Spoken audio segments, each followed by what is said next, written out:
take your life seriously.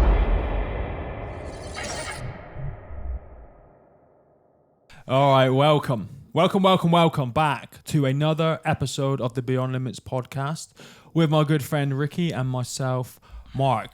Now, this is going to be one of our rapid fire editions of the podcast because we both have a very, very busy day. So what we thought we would do is a little bit of a Q&A session. I have been trawling our social media feeds and different platforms over the weekend to see if I could pick out some of the questions that you posted on there for either myself or for Ricky. Now, I have 5, Ricardo. Yeah. I think the 5 that I've picked, we can both answer. I think so.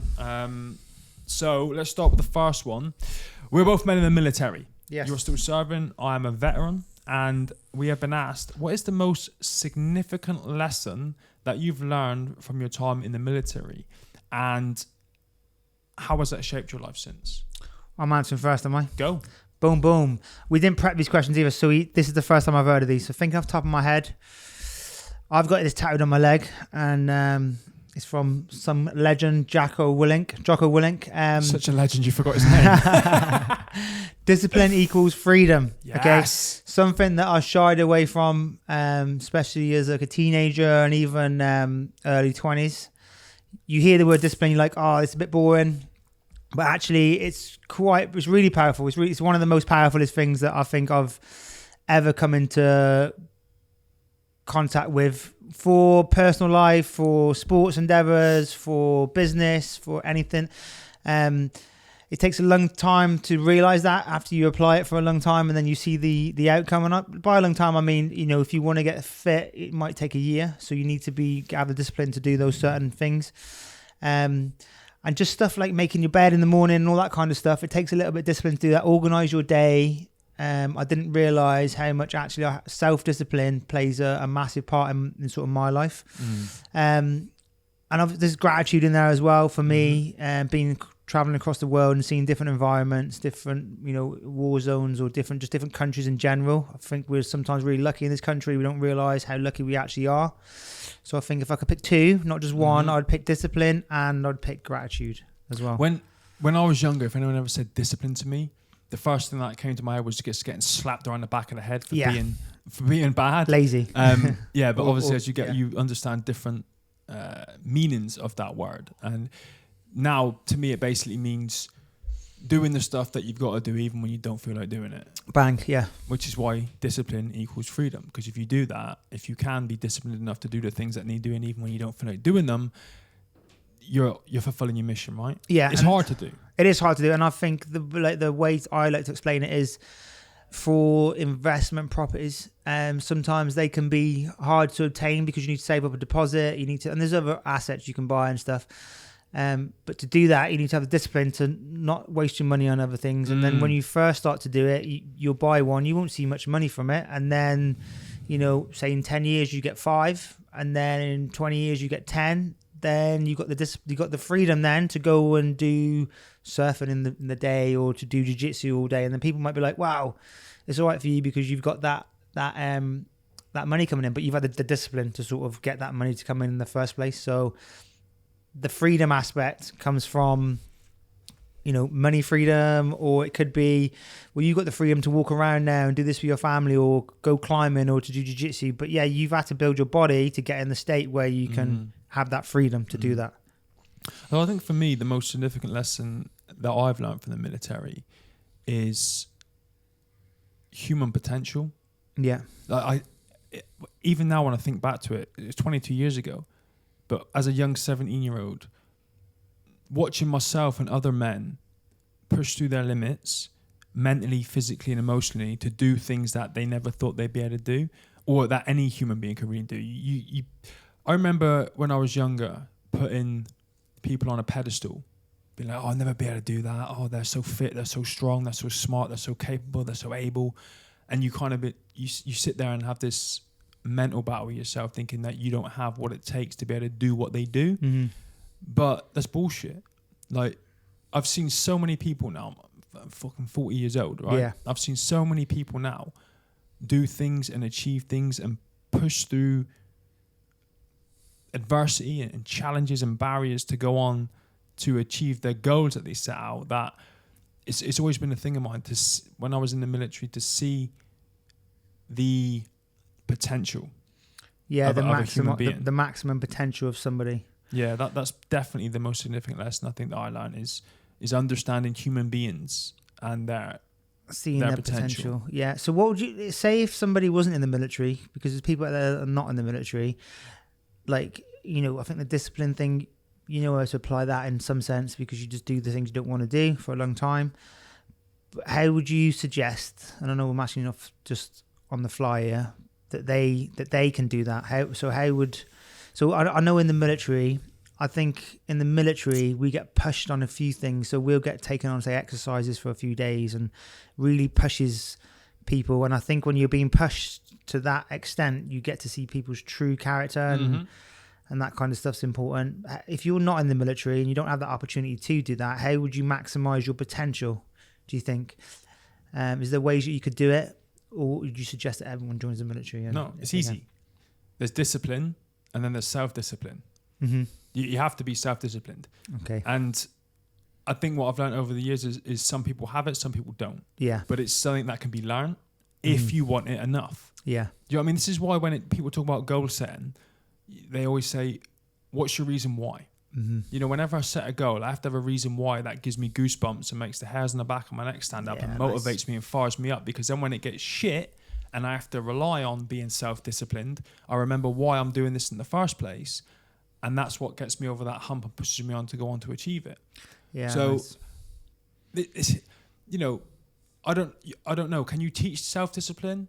To a degree, I think you can, but it's an internal characteristic, and it's all, I think, driven by your drive and what you want out of life. Nice.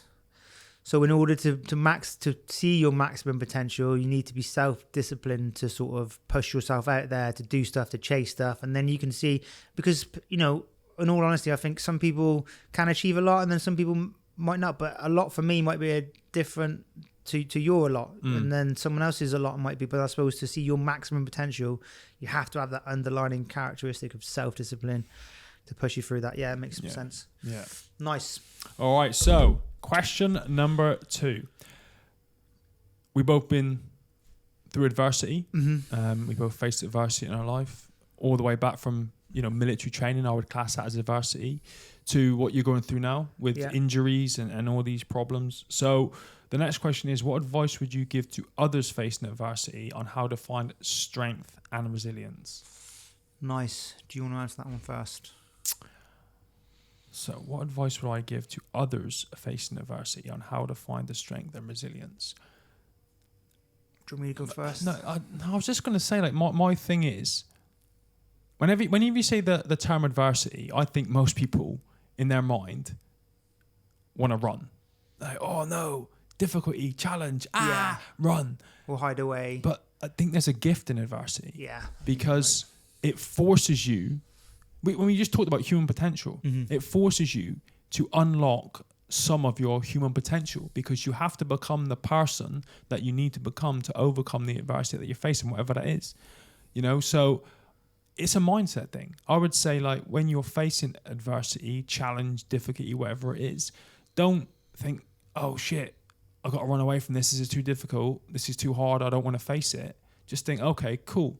This is a challenge. I need to live outside my comfort zone here for a minute. I need to force myself to level up. I need to become the person I need to become to overcome this challenge, and embrace it. And then it becomes exciting. Yeah. It's like, let me put it in a language that I think you'll understand. Like, if you're a blue belt competing against a brown belt or a black belt, that's adversity, right? Because you're maximum. like, oh damn, this dude's going to hammer me. But if you adopt the mindset of, look how much I'm going to learn here, I'm going to have to push myself to a level I've never pushed myself before, just to survive with this dude. Yeah, nice. Do you know what I mean? So you've got to embrace adversity and run towards it. Yeah. You know, embrace it. I heard something today called lean in, or be forward facing. So you lean. So instead of being, you know, oh, I've got this thing that's come in my way, because it's, even though we talk about it from military sometimes, and it could be in any aspect, people will face adversity with just raising kids or doing whatever. But if you lean into it and not sort of be like, oh, run off or be scared and be like, well, this is too much for me, I can't handle it. lean into that challenge and see where it can make you grow. I think it's a vital force to sort of make you grow. I don't know if you do grow without adversity. No. If you're just cruising along, how do you grow?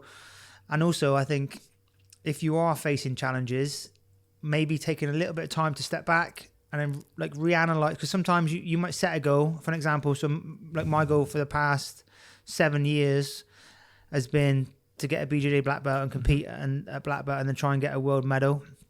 I've achieved the black belt now, which is amazing, but I've just got that injury now in my knee, and so the competition is off. I can't compete now, so it means that I have to. I've took a step back recently, and then I've looked at, okay, so that's not achievable now, but what is achievable? Can I refocus my energy into maybe teaching seminars, and then how do I make that so I make sure that I do it? So do I make those seminars in the aid of youth trying to get into BJJ, or what do I do? So leaning in, setting new goals and thinking, how can this adversity make me better, and what am I going to take away from it as well?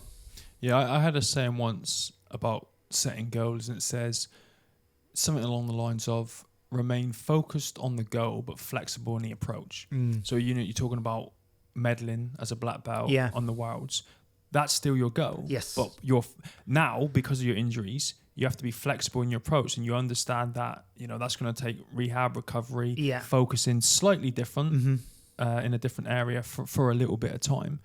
But you're still focused on that goal. You're just flexible in the approach to it. Yeah, that makes sense. That's really good advice. So keep that in mind, and remember, like, our adversity might seem like, oh well, you've got military training that you're going through, and that's hard. But it could be that you're struggling to pay the bills this month, or or you're struggling to get up on time, or that's adversity. It's the same level of adversity that people face, and just knocking those down.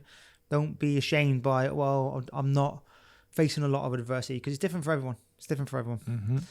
So next question. Oh man, this one is a difficult one. How do you balance everything?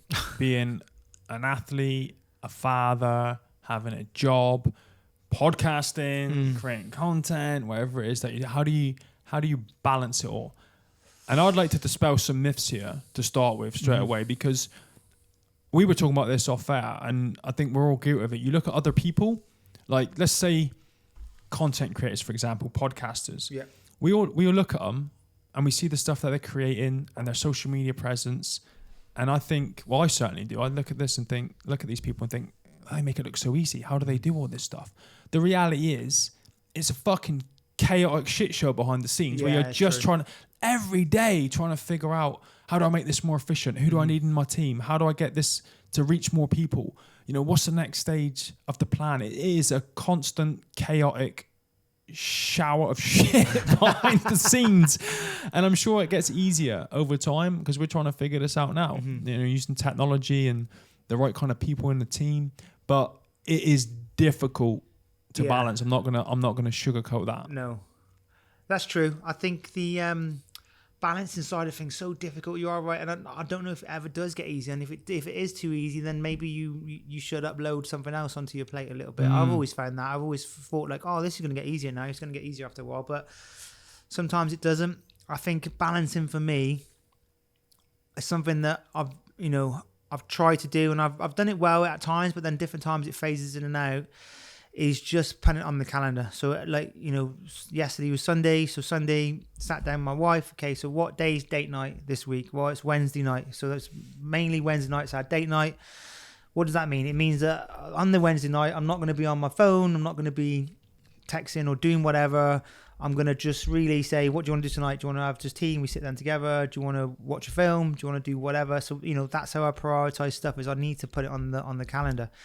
But not only do I need to put that on the calendar, I need to put time to plan that on the calendar as well. So Sunday afternoons, after I've done what I've done Sunday mornings, and that Sunday evening afternoon time, that's my planning time for the week, to plan time for my wife, and then also for the kids, because the kids are busy. They've got gymnastics, they've got jiu-jitsu, they've got other stuff on. But then what night do I really want to sit down and spend a bit of time with them? Tuesday and Thursday. So that's my Tuesday and Thursday nights covered. So I've got that. And my Wednesday night, my Monday evening is more, sometimes you've got to work in the evening. It's not like you can be balanced in a in a position where you can train all day, you can do jiu-jitsu, you can do all this, you can work, and then you can have every evening off together. For me, it's never worked like that. It's more, if I've got an evening off that's free, then I'm like, oh, sweet, I can watch a bit of TV and just relax. But most of the times I'm going to be probably working through on the Mondays, and, you know, but if I can schedule that time in on my calendar, to have time with my wife and have time with the kids, and then scheduling time for the podcast, scheduling time for training, scheduling that time in my calendar. I don't know if that helps you. I know your calendar's a bit more, you're busier than the most, so your calendar changes quite a lot. How do you balance that out with family and stuff like that kind of stuff? Very similar, mate. And it's funny because people will be listening to this being like, dude, you scheduling date nights. I'm like, you have to. You've got to. Like, not everyone lives the kind of way that we live, right? No. And if we don't do that, then it doesn't happen. No. And it sounds so robotic and unnatural and unhuman to do things like that.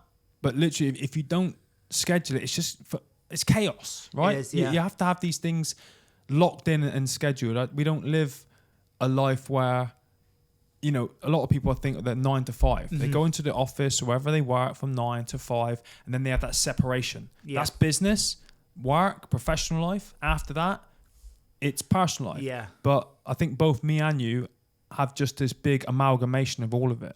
I think so. And I think it can become mundane as well. Like if you were just saying every night's date night, well, are you really both going to sit down and have a talk? Or because me and my wife know that, okay, Wednesday night, she can't really book nothing in, I can't book nothing in, and it's date night, so it means that we've both focused in that we're going to pay attention to each other, we're going to listen to each other, we're going to talk to each other. And the same on the nights with the kids. Like I'm going to be like, okay, if it's just every night is with the kids and every night is with my wife, I'm not going to be intent with that. Okay, tonight is I'm going to spend time with my children. I'm going to make sure I'm trying not to be on my phone. I'm going to try and spend time with my kids.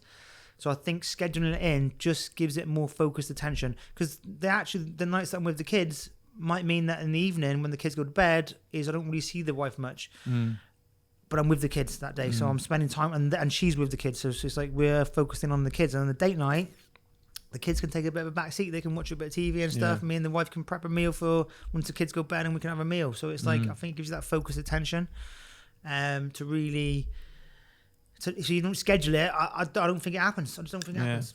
And I think the dream is, I'm certainly working on this, I think you are too, is where you amalgamate everything. So, and what I mean by that is, say for example, you're in a position now where you can go to Portugal or America or wherever and teach a seminar, and you're there for 10 days, you take your family with you. Yeah. So you've double tapped that time. You've taken them over there. They get to see you. They get to be part of it. You're doing business in the day, but then chilling in the evening, right? So you've almost like you've got a holiday and business. You're being paid to go on holiday effectively, right? That's the amalgamation, is turning your passion to your profession, you know, and amalgamating also. It's just a giant lifestyle. Well, it's life. It becomes your normal life to go off and do what you love to do and have your family completely integrated into that process at the same time. That's the dream. It is. And also not give yourself a hard time. Sometimes it knocks off balance, because it does. It like I feel like you have to. Sometimes I have to prioritize my work over a lot of things, but then I'll give a focused attention to my work, and that'll progress a lot further. And then sometimes I'm like, well, actually, I haven't got much to do this time. I can prioritize my family. So even though you try and balance it out, sometimes it just doesn't work. And you've got to be. I think the downside of not being focused is your attention scattered everywhere. But when you're like, okay, work needs doing now, do the work. That gets done to a good standard. And then, you know, okay, this is family time. Family time is a good standard of family time. And not giving yourself a hard time, because balance is tough. And it's something that I still struggle with today. Yeah. And one of the biggest things now, I've been terrible at this over the years. I'm getting a lot harsher now on saying no to stuff. Because it distracts me from the schedule. Like from here, we've been up this morning, trained at 6 a.m, came here at 8, recorded this. I'm going straight back to my house in a minute, locking my office door. I'm going to do another chapter on the book. And then I'm going to probably after lunch start banging through some emails. I've got some meetings after. I've got some prep work for some talks to do in the week. And then I'm just going to, when other things come in, and they do every day through all my social media DMs, from my different email, Mark, can you do this? Mark, can you do that? Mark, I need your help with this. Can you promote this?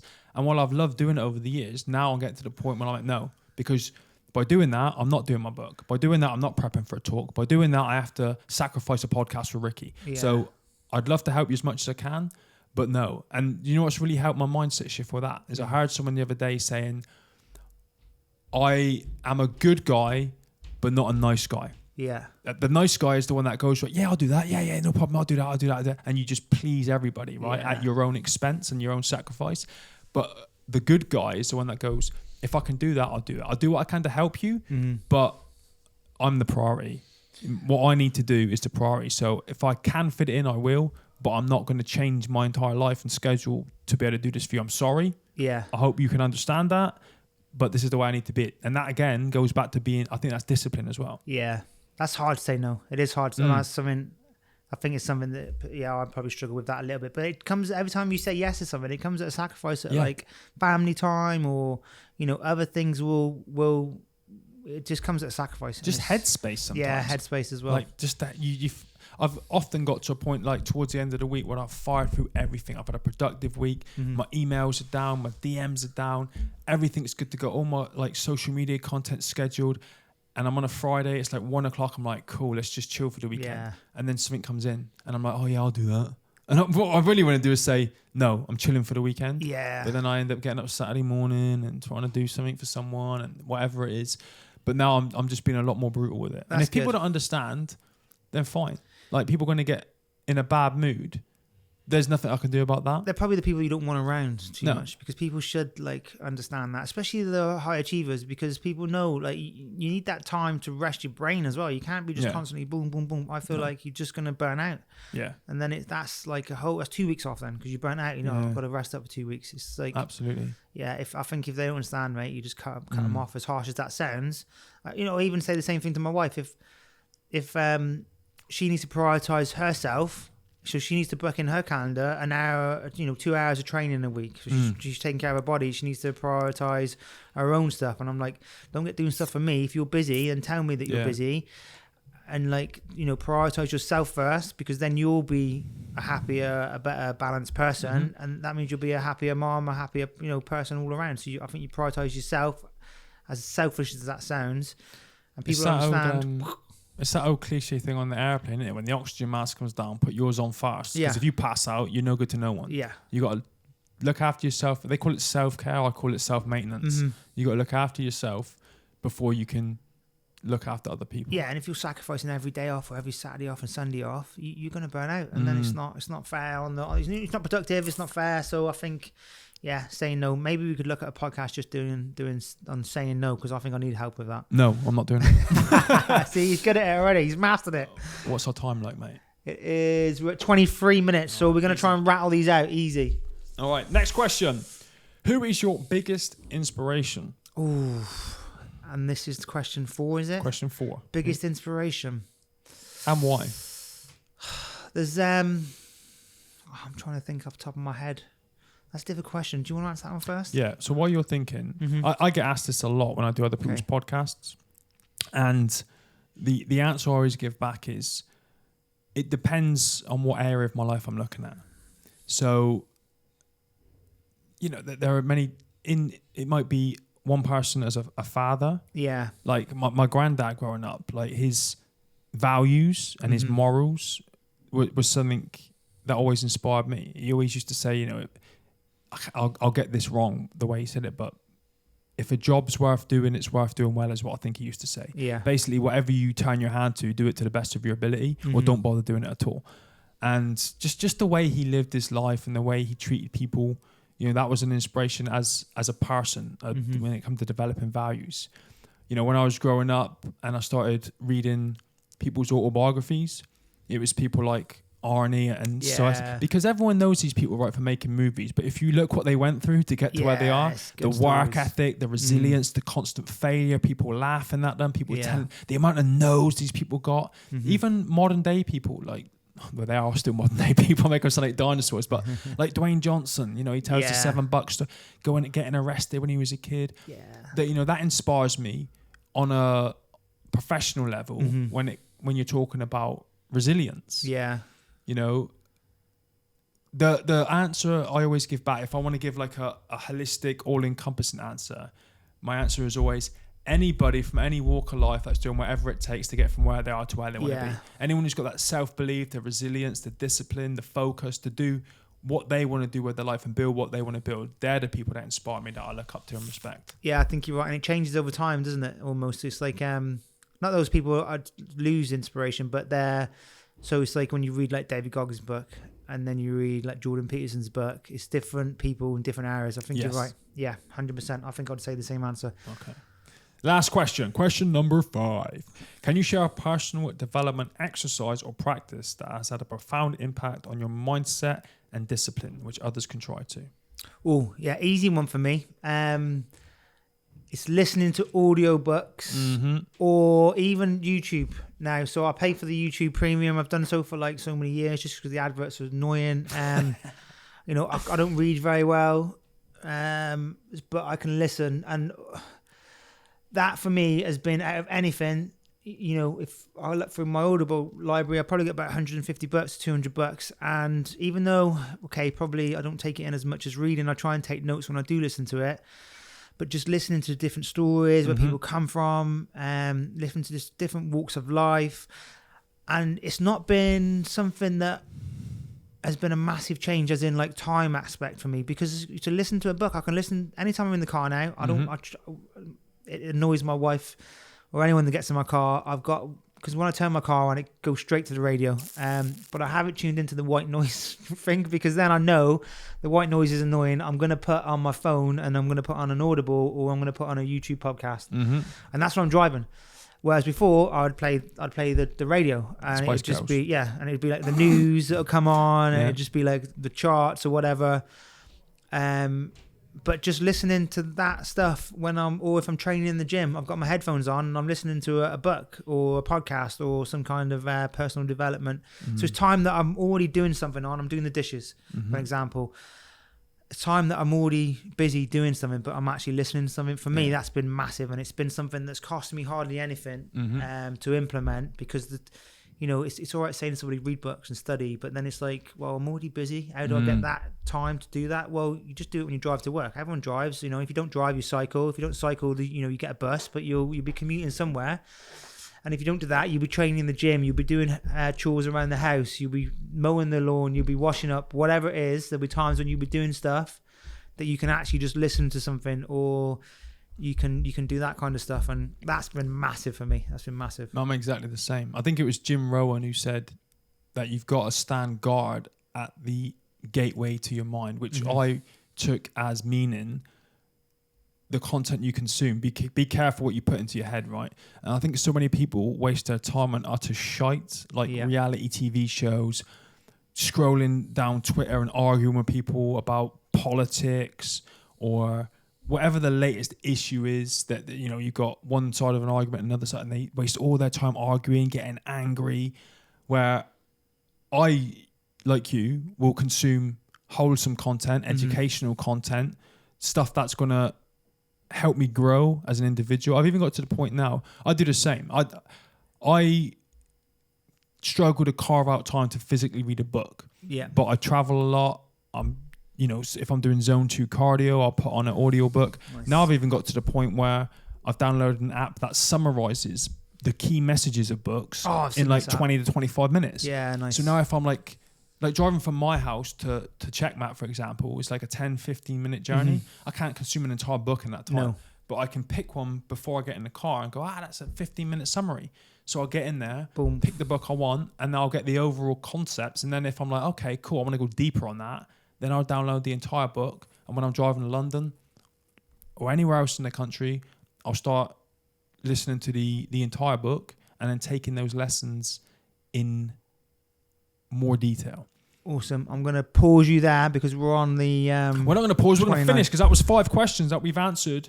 Oh, we're going to go for it. To all you social media legends out there. So we sign off? We're signing off because it's half an hour, trying to keep it under half an hour. That was Rapid Fire Podcast. Boom. Thank you very much. See you next week.